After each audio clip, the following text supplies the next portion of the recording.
तो जोरदार तालियों के बीच मंच पर आमंत्रित करना चाहेंगे विक्रांत मैसी और साथ ही साथ हमारी सहयोगी सलोनी जो इस सेशन को मॉडरेट करेंगी। यार तालियों में कमी लग रही है सुमित। जोरदार तालियां आप सभी की। और विक्रांत, अब आप समर के तौर पर पत्रकार बिरादरी का हिस्सा हैं, तो जोरदार तालियां फिर से होनी चाहिए। पत्रकार बिरादरी का हिस्सा हो गए भाई साबरमती रिपोर्ट के बाद, तो अब आपसे खुलकर बात होगी ना? बिल्कुल, हमेशा खुल के बात ही होती है। नहीं, आप थोड़े इंट्रोवर्ट हैं, पत्रकार थोड़ा खुलकर बोलते हैं। जी नहीं, मैं जब से मैंने ये पत्रकारिता का अभिनय किया है साबरमती रिपोर्ट में, तब से कहीं ना कहीं मैं भी थोड़ा सा इंट्रोवर्ट से अभी एक्सट्रोवर्ट की तरफ बढ़ा हूँ। लेकिन सबसे पहले आपका और रिपब्लिक नेटवर्क का मैं शुक्रगुजार हूँ कि आप सब ने मुझे यहाँ आमंत्रित किया, और जितने भी लोग यहाँ इस वक्त मौजूद हैं, thank you so much for being here. और बहुत अच्छा लग रहा है आप सबसे मिलके। It truly is an honour, so thank you so much for having me here. अच्छा विक्रांत, आपका जो ट्वीट था, आपसे बहुत लोगों ने मेरे ख्याल में प्रेमाइसेस में सवाल पूछ लिया कि आप कहीं छोड़ने तो नहीं वाले हैं। आपने जो ट्वीट किया था, हालांकि आपने सफाई दी थी, लेकिन अब मैं विक्रांत से एकदम क्लियरली पूछना चाहती हूँ कि विक्रांत टायर्ड या रिटायर्ड वाले मोड में तो नहीं आने वाले हैं? प्लीज़ बता दीजिए। नहीं, एक्चुअली मेरी वाइफ ने मुझे बहुत ही इंटरेस्टिंग एक चीज़ कही थी, थोड़ी नाराज़ थी वो मुझसे। उन्होंने मुझसे कहा था कि 12th फेल हो या साबरमती हो या चाहे बालिका वधू हो, तुम अपनी कहानियों के ज़रिए हिंदी की तुम बहुत प्रचार करते हो कि लोगों को हिंदी बोलनी चाहिए, अपनी रीजनल लैंग्वेजेस पे बहुत गौरव होना चाहिए, जो राइटफुली सो होना चाहिए। तुमने वो ट्वीट इतनी अंग्रेज़ी में लिखा, आधे लोगों को समझ ही नहीं आया। तो वो मैं एक अपनी गलती मानता हूँ। बट रिटायर्ड तो बहुत दूर की बात है। टायर्ड आप कह सकते हैं, क्योंकि जैसे मैंने उस ट्वीट में लिखा भी कि जेन्युइनली आप सबके प्यार से, आप सबके स्नेह से पिछले कुछ साल बहुत अच्छे रहे हैं। फिर चाहे वो 12th फेल हो, चाहे वो सेक्टर 36 हो, या हाल ही में रिलीज़ हुई साबरमती रिपोर्ट हो। तो अब मैं आपको थोड़ा सा कॉन्टेक्स्ट दूंगा, हालांकि ये पहले कह चुका हूं मैं। ये 2 तारीख की रात को मैंने ये ट्वीट किया था, क्योंकि जिसने बहुत सारे लोगों के दिल तोड़ दिए थे। जी क्योंकि अगले दिन माननीय प्रधानमंत्री जी मोदी जी मेरी फिल्म देखने वाले थे। मैं बहुत नर्वस था, मुझे रात को नींद नहीं आ रही थी, क्योंकि देश के प्रधानमंत्री जी और इस देश के सबसे बड़े सुपरस्टार मेरी फिल्म देखने वाले हैं, तो मुझे बहुत नर्वसनेस उस बात की थी। एंड आई रियलाइज्ड कि after this I only have to better myself. Sabarmati report वो देख रहे हैं, लोग, जनता उस वक्त देख रहे थे, तो the idea was to take that break, go back home. थोड़ा होमसिक भी था, but to better myself as an actor, because पिछले आप समझ लिए 10-11 सालों से मैं नॉन स्टॉप काम कर रहा हूँ। इसीलिए अभी अपने आप को थोड़ा बेटर करने के लिए वो एक ये गाड़ी की एक एनालॉजी दूंगा लास्ट में, कि जब गाड़ी भी साल में एक बार सर्विस आप कराते हैं, तो उसी तरह से मैं भी कहीं ना कहीं अपनी सर्विसिंग कराने की कोशिश मेरी ये थी कि अब यहाँ से तो बेहतर ही होना पड़ेगा। और तो दैट वाज द आइडिया। क्योंकि आप जिक्र कर रहे थे कि प्रधानमंत्री ने आपकी पिक्चर देखी, 11 साल में पहली पिक्चर है जो प्रधानमंत्री ने देखी है। बहुत बिजी रहते हैं और पूरी कैबिनेट ने आपके साथ देखी। ये जो एक एक्नॉलेजमेंट है काम का, या जिस तरह की आप एक्टिंग करते हैं, वो मन बढ़ाता होगा ना कि प्रधानमंत्री, देश का जो प्रधान सेवक है, माननीय प्रधानमंत्री, वो देख रहे हैं आपकी फिल्म। बिल्कुल, और जैसे मैंने कहा कि अगर मैं थोड़ा सा बॉर्डर लाइन पॉम्पस होकर ये कह सकूं कि मेरी वाइफ के साथ मेरी क्या बात हुई थी, वो मुझे कह रही थी कि विक्रांत, देखिए मुझे हमेशा एक्टिंग करनी थी। यहाँ जो लोग मुझे नहीं जानते हैं, मैं 21 सालों से एक्टिंग कर रहा हूँ। मैंने टेलीविज़न भी किया है, सिनेमा भी कर रहा हूँ, आगे और बहुत कुछ करना है। तो हम दोनों जब बात कर रहे थे, तो उनका ये कहना था, और हम दोनों की सहमति इस चीज़ में थी कि विक्रांत, तुम्हें फिल्म फेयर अवार्ड चाहिए था, तुम्हारा बचपन से सपना था कि तुम्हें फिल्म फेयर अवार्ड मिले, वो मिल गया। मोदी जी तुम्हारी फिल्म देख रहे हैं, जैसे आपने कहा, the honourable prime minister of your country. अब इससे ज़्यादा एज एन एक्टर इस देश में और क्या ही कर सकता है कोई। तो आई फेल्ट कि बात तो इसकी सही है। तो she said, make sure that यहाँ से जो भी तुम करोगे रिस्पॉन्सिबली करना और बेहतर करने की कोशिश करना। And that was the overarching idea behind me actually wanting to take that break and go home and recalibrate as an actor. तो एक वैलिडेशन आप कह दें। जब फिल्म के बाद हमारी मुलाकात भी हुई, तो उनसे मैंने थोड़ा डर डर के सवाल भी पूछा कि आपको फिल्म कैसी लगी, तो उन्होंने कहा कि फिल्म उनको बहुत अच्छी लगी। मेरा काम भी उनको पसंद है। सी, जब आप एक साधारण परिवार से आते हैं तो ये सारी चीज़ें जो हैं ये बियॉन्ड योर ड्रीम्स जिसे आप कहते हैं, ये वो वाले अनुभव होते हैं। तो उनको जीना, उन मेमोरीज को समेट के रखना भी बहुत ज़रूरी है, क्योंकि मेरा ये मानना है कि हम पता नहीं किस दौड़ में लगे हुए हैं, बस भागे जा रहे हैं। जो सपने आपने देखे हैं, अब अगर वो सपने सच हो रहे हैं तो 2 मिनट के लिए बैठ के उनको देखना, उनको समेटना बहुत ज़रूरी है। तो लास्टली एक चीज़ कहाँ कहूँगा जाएंगे आप? लास्टली एक चीज़ कहूँगा कि एक ज़माना होता था कि साल में 1 या 2 बार आप परिवार वालों के साथ बैठ के फ़ोटो एल्बम्स खोलते थे और पुरानी तस्वीरें देखते थे। आज हम सबके हाथ में कैमरा है, तस्वीरें सब खींचते हैं, लेकिन कितने लोग उन तस्वीरों को दोबारा रिविजिट करते हैं? बहुत कम लोग करते हैं, मेरा ये मानना है। तो ये जो मेमोरीज मैंने इकट्ठी की हैं, उनको मैं थोड़ा समय बैठ के जीना चाहता हूँ। And I want to better myself as an actor, spend some time with my son. I have a little young boy right now. इतनी लोग हमेशा ये कहते हैं, जब बच्चे नहीं हुए थे लोग कहते थे कि spend a lot of time with them, they grow up really fast. मुझे लगता था कि यार ये सभी एक ही चीज़ कहते रहते हैं, सब बोलते हैं ऐसे ही, but that is true, they grow up really fast. And I want to spend some time with my family Vardaan. Also. जी। अच्छा, साबरमती के बारे में बहुत सारी चीज़ें आपने देखी होंगी, सोशल मीडिया पर चल रहा था कि प्रोपेगेंडा मूवी है, और विक्रांत कभी लिबरल हुआ करते थे, सेक्युलर हुआ करते थे, ये विक्रांत ने क्या ऑप्ट कर लिया, ऐसा भी हुआ है? तो उनको ज़रा जवाब दीजिए, आप उन हेटर्स को ज़रा जवाब दे दीजिए। ये आपने बहुत सही चीज़ कही कि हुआ करते थे। विक्रांत सेक्युलर थे, ये उनके स्टेटमेंट से उनकी मानसिकता दिखती है, ना कि मेरी। इसी स्टेटमेंट से उनकी मानसिकता दिखती है। And you will not believe, कुछ लोगों ने तो मुझे ये भी कहा कि अरे विक्रांत, तुम तो अच्छे एक्टर थे, तुम्हें क्या हो गया? तो आई सेड, क्यों, मैं अच्छा एक्टर नहीं हूं अब? अरे नहीं, वो कहने का मतलब नहीं है, बट क्यों कर रहे हो ये सब? देखिए, जैसे मैंने कहा कि उनके इस सवाल से उनकी मानसिकता दिखती है। मैं हमेशा ये कहता आया हूं कि मैं इस देश का और दुनिया का पहला सेक्युलर आदमी नहीं हूं जिसने साबरमती का मुद्दा उठाने की कोशिश की है। मेरे मन में एक शिकायत ही हमेशा रही, जब से मैंने वो स्क्रिप्ट पढ़ी और जब से मैंने उस रिसर्च मटेरियल को पढ़ा, कि उन 59 लोगों के बारे में किसी ने बात क्यों नहीं की। आज अगर साबरमती बोगी S6 और 7 के लोगों को रिप्रेजेंट करना सिनेमा के माध्यम से, और मैं ये चीज़ दोबारा कहना चाहूँगा, जो अनफॉर्चुनेट राइट्स हुए, ये मैं पहले दिन से कह रहा हूँ, वो नहीं होने चाहिए थे। वो विभत्स किसी भी सभ्य समाज में नहीं होना चाहिए। पर वो किस कारण हुए? वो जो 59 लोगों को जिंदा जला दिया गया, उनमें से सबसे छोटी उम्र का जो इंसान था वो 2.5 साल का बच्चा था। अगर आप उसको किसी लेंस से देख रहे हैं तो शर्म मुझे नहीं, आपको आनी चाहिए। बहुत बड़ी बात आपने कही है। एक ऐसी कहानी जो अनसुनी थी, गोधरा दंगे के बारे में सब जानते हैं, सब पढ़ते हैं, लेकिन और जैसा सिनेमा में किसी ने इस विषय पे कहानी नहीं बनाई। एक्चुअली अगर मैं खुल के ये कहना चाहूँ, जो आपने शुरुआत में कहा कि नहीं बनानी चाहिए, वो उसके कई कारण हैं। आधे से ज़्यादा लोग यहाँ जानते हैं कि उन्होंने क्यों नहीं वो फिल्म बनाई। लेकिन coming back to the question, मैं आज भी अपने आप को सेक्युलर मानता हूँ। आप ना माने कोई दिक्कत नहीं, मैं आज भी अपने आप को लिबरल मानता हूँ। मैं दुनिया का पहला लिबरल आदमी नहीं हूँ या सेक्युलर आदमी नहीं हूँ जो साबरमती में जो 59 लोगों को जिंदा जला दिया गया उनको रिप्रेजेंट करना चाहता है। तो ये उनकी मानसिकता है। एंड लास्टली, अगर साबरमती करने के बाद जैसे लोग मुझे कहते हैं कि तुम अच्छे एक्टर थे, तो मुझे और ज़्यादा प्रोत्साहन मिलता है ऐसी कहानियों के साथ बाहर आने का, क्योंकि ये वो कहानियाँ हैं जिनको लोगों ने इतना प्यार दिया है, इतना स्नेह दिया है। मैं तो और भी ऐसी कहानियाँ लेके आऊँगा आगे भी। जोरदार तालियां हो जाएं इस बात पे, और भी कहानियां लाने वाले हैं विक्रांत। गरिमा, एक फोटो मैं चाहूंगी आप वॉल पर दें जरा विक्रांत की, जरा फोटो दीजिए विक्रांत की। विक्रांत, आप बहुत बदले हैं, जब से आपकी लाइफ में कोई आया है तब से बहुत चेंजेस आए हैं। ये नया विक्रांत है जो हम देख रहे हैं। नहीं, ये हमेशा से था। ये दिखता नहीं था, लेकिन वो दिखता नहीं था, पर ये अपने घर की 4 दीवारी में अपने सुकून में हमेशा से ऐसा ही रहा है ये। अच्छा, जी, वो आपने सोशल मीडिया के जरिए उसको शायद पहली बार देखा होगा, पर मैं हमेशा से ऐसा ही रहा हूँ। अच्छा, दूसरी पिक भी देंगे गरिमा?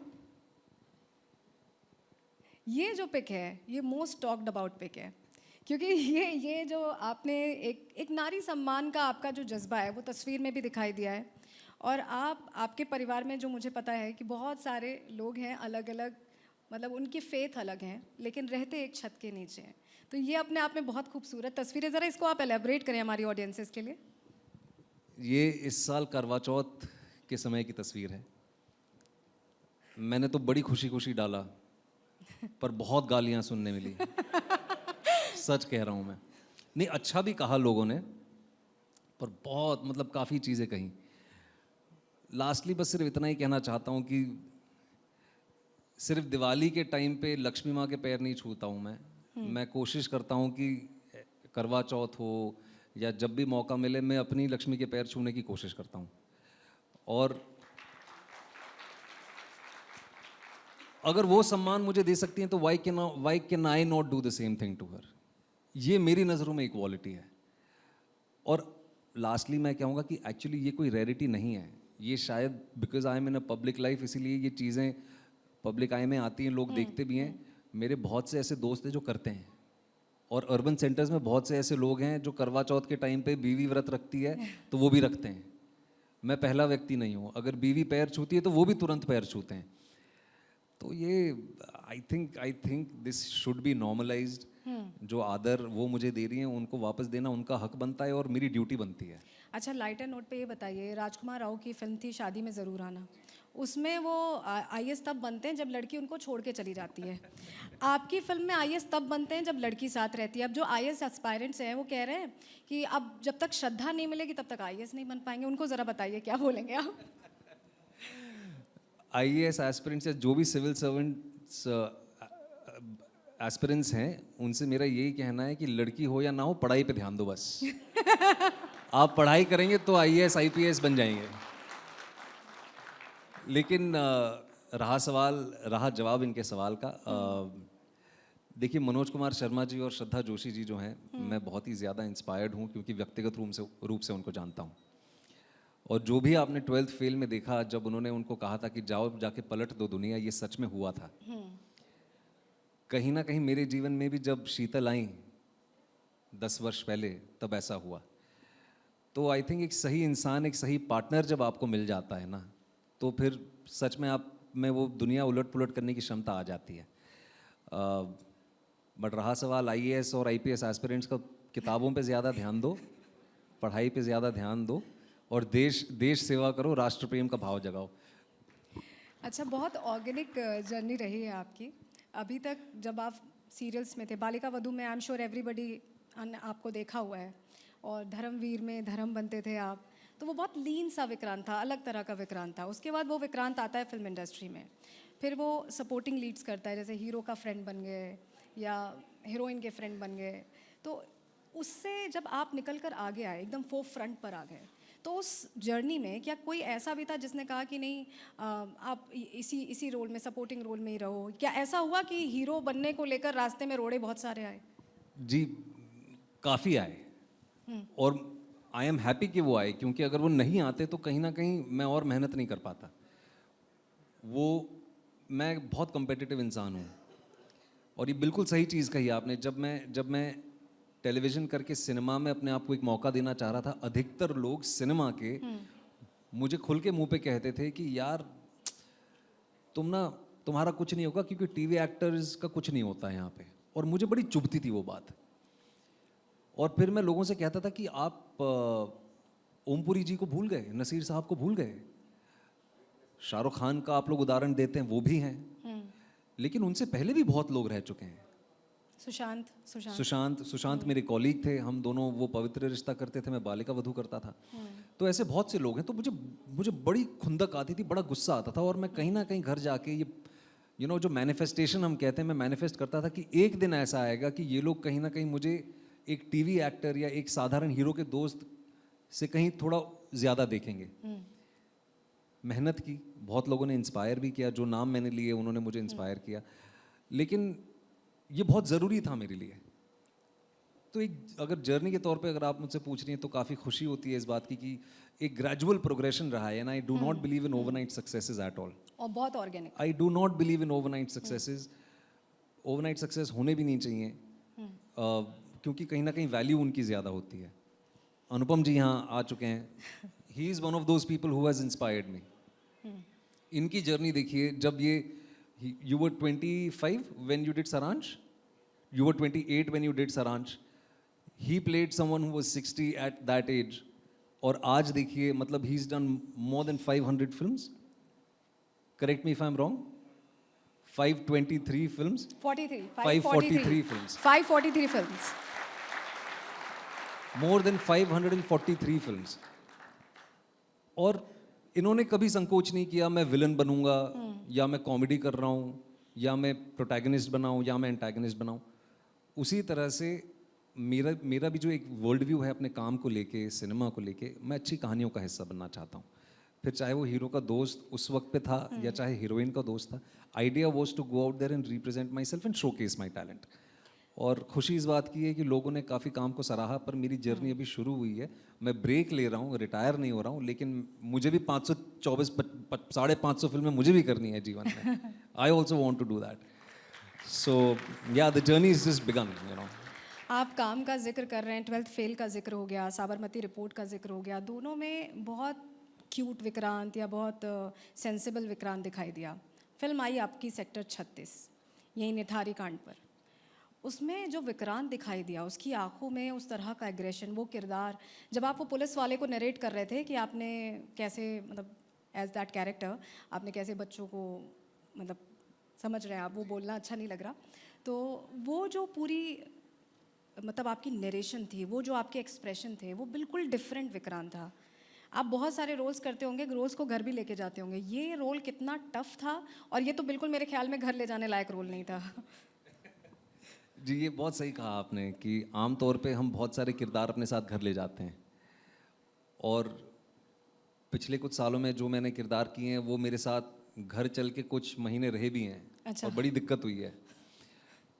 पर जब मैंने सेक्टर 36 के लिए हाँ कहा तो ये चीज़ एकदम स्पष्ट थी शुरुआत में ही कि ये बंदा घर नहीं आ सकता। I was very mindful of the fact also because I am kind of sensitive. I मेरा स्विच ऑन स्विच ऑफ नहीं है, मैं ट्रेंड एक्टर नहीं हूँ। मैं ऑन द जॉब सीख रहा हूँ, मेरा एक अपना खुद का प्रोसेस है। अब जब लोग पूछते हैं क्या है, मेरे पास जवाब नहीं होता। बट सेक्टर 36 को लेके आई वॉज वेरी क्लियर कि ये बंदा घर नहीं आएगा, क्योंकि मैंने एक फिल्म की थी डेथ इन द गंज, कोंकणा सेन शर्मा का डायरेक्टोरियल डेब्यू था। कहीं ना कहीं लोग सिनेमा की दुनिया में मुझे उसी फिल्म से जानना शुरू किया था उन्होंने। मैं बहुत डिस्टर्ब हो गया था उस फिल्म को लेके, और मैंने पहली बार अपने दिल को खोला, अपने मन को खोला। एक जो मेरे खुद के मन में एक स्टिग्मा था थेरेपी को लेके, इमोशनल हेल्थ और मेंटल हेल्थ को लेके, मैंने पहली बार थेरेपी लेनी शुरू की। और काफ़ी चुनौतीपूर्ण रहा वो भरा, मतलब it was very very challenging. But sector में ये था कि भैया ये घर नहीं आ सकता, and it was a very challenging role. The idea was to go out there and play something that I have never done. और सिर्फ एक एंटैगनिस्ट के तौर पे नहीं, सिर्फ एक चैलेंज के तौर पे नहीं, क्योंकि अगर आप उस 16 मिनट के इंटरोगेशन सीक्वेंस की जो आप बात कर रही हैं जी।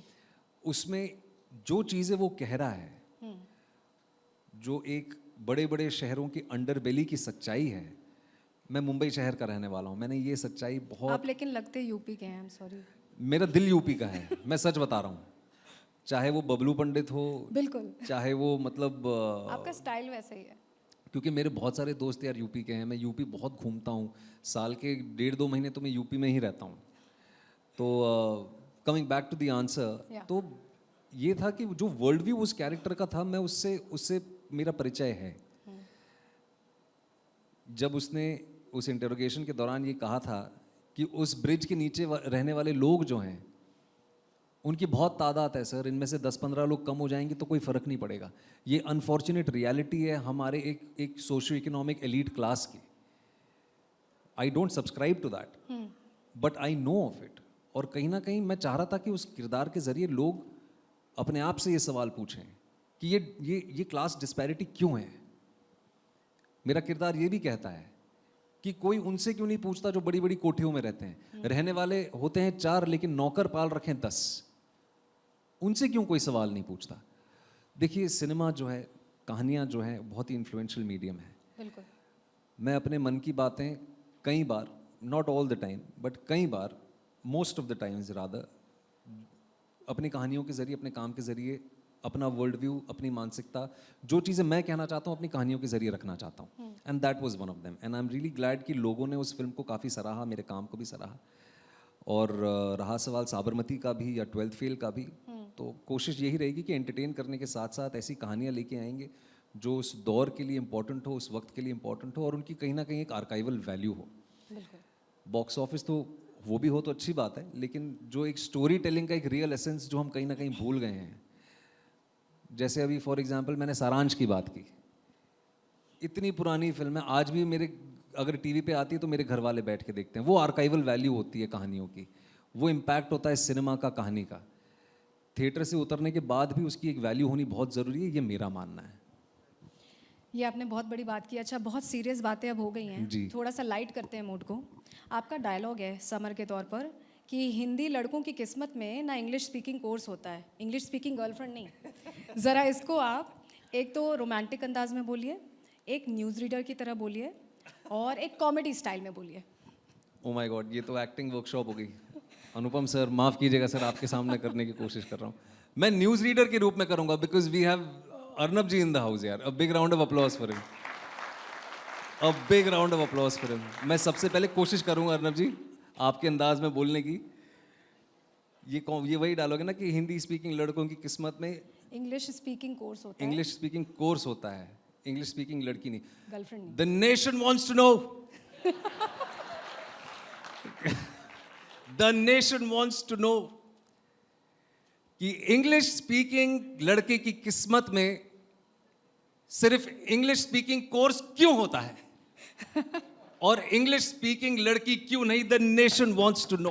And like this, like Amitabh Bachchan, ऐसे the angry young man himself. Please, a huge round of applause for Arnab Goswami. Thank you for having me here. Thank you so much. Thank you. अच्छा, ये हमारा लास्ट सेगमेंट है rapid fire. जी. आपको फटाफट जवाब देना है इसमें, है ना? टाइम नहीं लेना है, जैसे ही जो समझ में आए तुरंत बताना है. जी. अगर आप पॉलिटिशियन होते तो किस पार्टी में होते? टाइम लैप्स हो रहा है. देखिए, ये आपका सवाल बहुत ही भयंकर है. इसका जवाब आपको शायद कुछ सालों में मिल जाएगा. अच्छा, ठीक है. A big reveal I must say. अच्छा, नेक्स्ट, अगर आपको किसी जर्नलिस्ट की बायोपिक में काम करना हो तो वो नाम क्या होगा? The man is here and I mean it. I genuinely mean it because अभी हम थोड़ी देर पहले बात कर रहे थे, he's had the guts to stand out tall all these years. और इनके साथ पिछले कुछ सालों में जो हुआ है वो एक प्रेरणा का स्रोत है लोगों के लिए. The way he stood out, the way he stood for the truth and the way he's been out there and represented the larger audience, definitely him. प्रधानमंत्री जी को एक शब्द में डिस्क्राइब कीजिए. एक कम है बट एक्सट्रीमली जेनरस. अगर एक्टर नहीं होते तो किस प्रोफेशन में होते? पब्लिक सर्विस में. मतलब आईएएस ही होते ये. 12th फेल करने के बाद आईएएस हो जाते. क्या नेपोटिज्म सच में चैलेंज है या just it is a bus? नहीं, I think we've made a mountain of a molehill. it's not a challenge. If you're good at what you do, then I think कोई भी challenge नहीं है. अच्छा, कोई ऐसी मूवी पुरानी जिसमें आप किसी एक्टर को बहुत एडमायर करते हैं और आपको मौका मिले रिक्रिएट करने का, तो आप उसमें एक्ट करना चाहेंगे?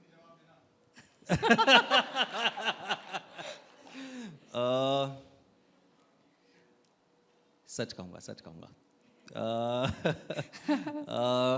मुझे एक्चुअली मैं इरफान साहब का नाम लूँगा, द लेट इरफान खान, क्योंकि 2003 में जब मैंने मकबूल देखी थी, जी. वो फिल्म जिसका आप भी हिस्सा थे सर, और उस फिल्म को देखने के बाद कहीं ना कहीं मैंने डिसाइड किया कि नहीं, मुझे एक्टर बनना है. बहुत शुक्रिया विक्रांत, आपने ढेर सारे सवालों का जवाब दिया. बस एक सवाल छोड़ के, वो आपने फ्यूचर के लिए छोड़ दिया है. जैसे मैंने जो जवाब दिया, आई थिंक उसको वहीं रहने देते हैं. I am with the right side. That's great. Thank you so much Vikrant. आपने बहुत अच्छे से, बहुत खुलकर सवालों का जवाब दिया और सबने बहुत मस्ती Thank की। एक you. बार जोरदार Thank you. तालियां हो जाए विक्रांत के लिए। Thank you.